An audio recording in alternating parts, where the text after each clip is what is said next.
itu sebenarnya berserah diri pada ilahi ya. Hubungan antara nanti teknik melukis, kemudian estetiknya dan makna.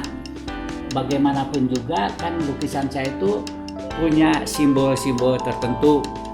Seni rupa Islam itu kan ada kaitannya dengan filsafat-filsafat di dalam Islam atau ajaran-ajaran dalam Islam. Misalnya membuat gunungan itu hubungan antara saya ada yang vertikal, yang ke atas itu yang transendental ya, yang menuju Allah yang Maha Kuasa. Yang horizontal itu adalah lambang-lambang hubungan hablum minanas. Kaki-kaki gunung itu sebenarnya merupakan hablum minal alam, karena kita harus hubungan baik dengan Allah, dengan manusia, dan dengan alam.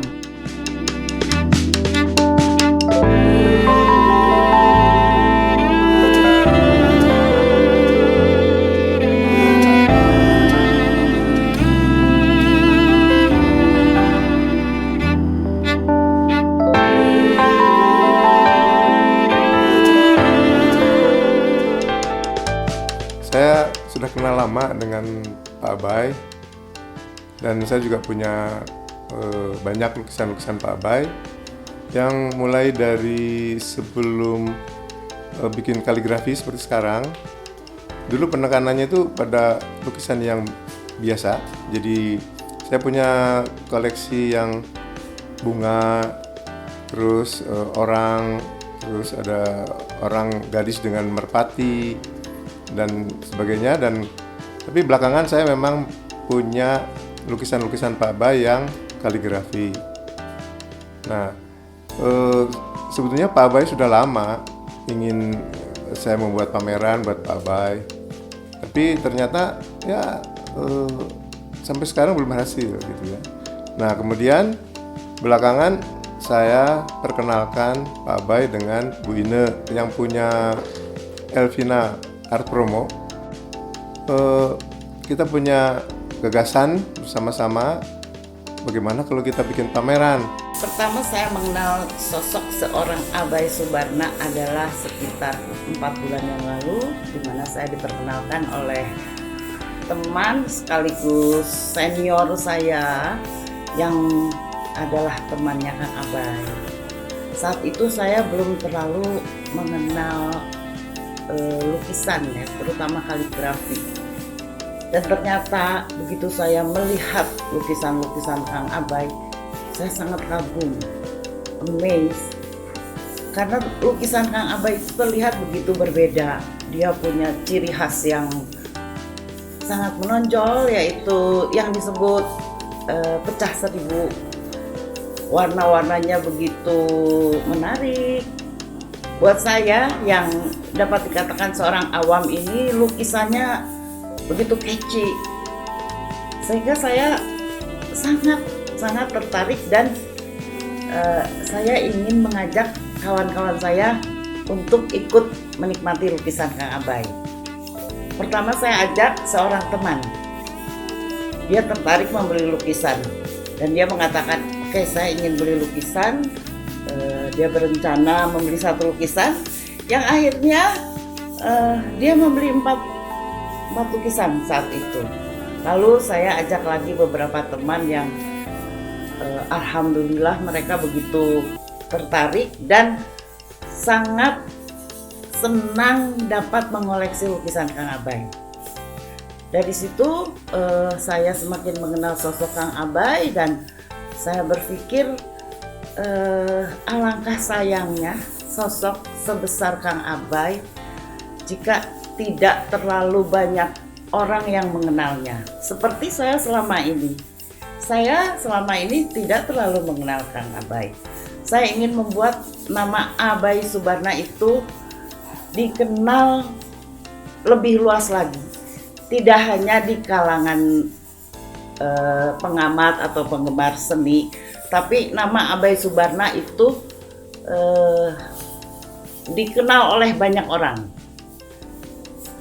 Lalu saya berencana mengadakan pameran tunggal untuk Kang Abay.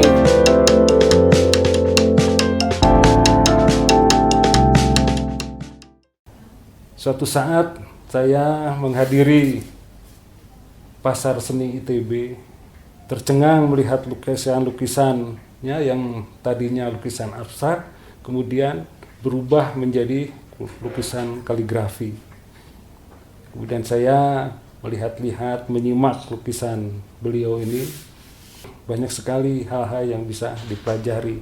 Tidak hanya dari ayat yang ditampilkan, tapi juga nuansa komposisi dalam lukisan tersebut, sehingga betul-betul sangat menyentuh.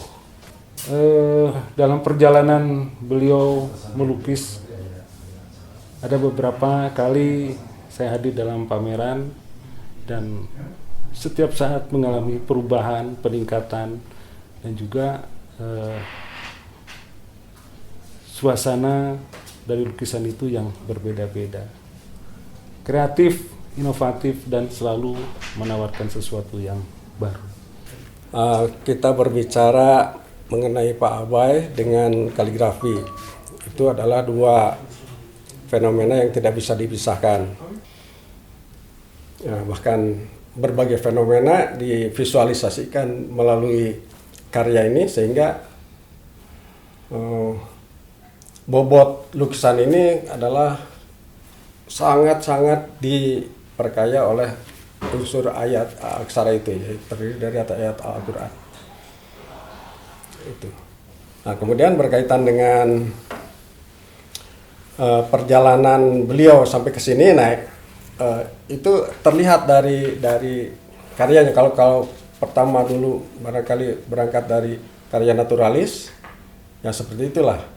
Nah, kemudian sesuai dengan perjalanan hidupnya yang penuh dengan liku-liku, barangkali sampai ke yang begini, nah itu akan terlihat sekali menimbulkan ya ciri khas Pak Abai seperti ini, terutama dari teknik visualisasi dari ayat itu tadi. Saya kenal Pak Abai ini sejak awal masuk di seni rupa, karena saya pernah tinggal di rumahnya Pak Abai pada waktu sekolah. Kawan-kawan yang lain dan Pak Abai itu menjelajah ke dunia seni lukis. Tatkala masuk di dalam rombongan seniman-seniman seni rupa, barangkali tidak dihitung. Akhirnya ada obsesi untuk keluar sendiri. Nah, obsesi saya jadi desainer, sedangkan Pak Abai obsesinya setelah pergi ke Perancis lebih kepada melukis gitu. Keseniman Pak Abai saya tidak perlu melakukan, karena Pak Abai orang yang produktif, tekun gitu, membuat karya-karya lukisan gitu. Tipe dari lukisan Pak Abai ini adalah dekoratif. Di dalam hal ini Pak Abai itu spesifik kepada keislaman. Karya ini adalah karya yang menempati posisi yang penting di dunia keseni rupaan Islam di Indonesia khususnya. Dunia seni rupa itu selalu dikembangkan oleh para epigon. Oleh karena itu pada kesempatan ini barangkali Pak Abai Subarna adalah seorang epigon yang secara terus-menerus menekuni keilmuannya. Saya dengan Pak Abai itu adalah teman sejawat sejak masuk ke seni rupa ITB. Pak Abai Subarna sejak lama memang saya kenal dia seorang yang menekuni dunia seni rupa itu dengan konsisten. Walaupun akhirnya kemudian berubah sekarang menjadi seorang pelukis kaligrafi, itu adalah sebuah proses perjalanan akhir yang barangkali di dalam kehidupannya dia banyak dipengaruhi oleh hal-hal yang sifatnya religius. Abai sekarang membuat lukisan kaligrafi yang saya kagum itu keuletan untuk sampai jadi ya, karena ini itu membutuhkan satu perjalanan yang lelah, capek, dan juga mungkin kita berhasil membuat suatu karya yang bagus dan mungkin juga bahasa pasar itu tidak laku.